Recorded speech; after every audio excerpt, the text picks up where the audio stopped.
এজন্য আমি সবসময় বলি, নেতা নির্বাচনের ক্ষেত্রে খুব চুজি হতে হবে আপনাদেরকে। সাবধান, সামনে নির্বাচন না, আমার ভাই তোমার ভাই এগুলো নিষেধ, এগুলো বলা যাবে না। এই যে বলে দিছে উপস্থাপক, কোন আমার ভাই তোমার ভাই চলবে না, চলবে লিল্লাহি তাকবীর, আল্লাহু আকবার। তবে ভোটটা যেন ইসলামের পক্ষে যায়, কোন দলের পক্ষে কোনো মাহফিলে কথা বলা যাবে না, কারণ এটা সবার প্রোগ্রাম।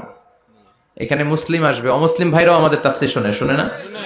অনেক অমুসলিম তার নাম পরিবর্তন করে এফিডেভিট করে শাহাদা বাক্য পরে মঞ্চে ঘোষণা দেয়, আমার নাম ছিল সুভাষ চন্দ্র দাস, আজকে থেকে আমি আব্দুল্লাহ। এই তাফসীর মাহফিলগুলো এগুলো উইটনেস, আমাদের জন্য সাক্ষী। এজন্য এই প্রোগ্রাম সবার। ইসলাম হচ্ছে সবার, কোরআন হচ্ছে সবার। ইসলাম ধর্ম কি শুধু আমাদের? কথা বলেন। এটা সবার জন্য আল্লাহ পাঠিয়েছে। এটা হিন্দুদেরও ধর্ম, এটা খ্রিস্টানদেরও ধর্ম, এটা সবার ধর্ম। কিন্তু ওরা না মানলে আমরা কি করব? কথা বলেন। কোরআনটা কি শুধু আমাদের? এটা গোটা মানব মণ্ডলীর। বিশ্বনবী রহমত শুধু আমাদের? রহমাতাল্লিল, I have sent you as a mercy and blessing for the entire world, for the entire universe. ও নবী, আমি আপনাকে গোটা বিশ্বের জন্য রহমত করে পাঠিয়েছি।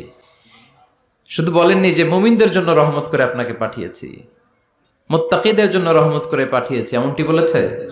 সবার জন্য। তাফসীর মাহফিল সবার, এখানে সবাই আসতে পারবে, আস্তিক নাস্তিক, হিন্দু বৌদ্ধ খ্রিস্টান মুসলমান সবাই আসতে পারবে। ওদেরকে আসার সুযোগ করে দিতে হবে, তাহলেই না ওরা ইসলামের সৌন্দর্য দেখে ইসলামের প্রতি আকৃষ্ট হবে। চিল্লায় বলেন ঠিক কিনা?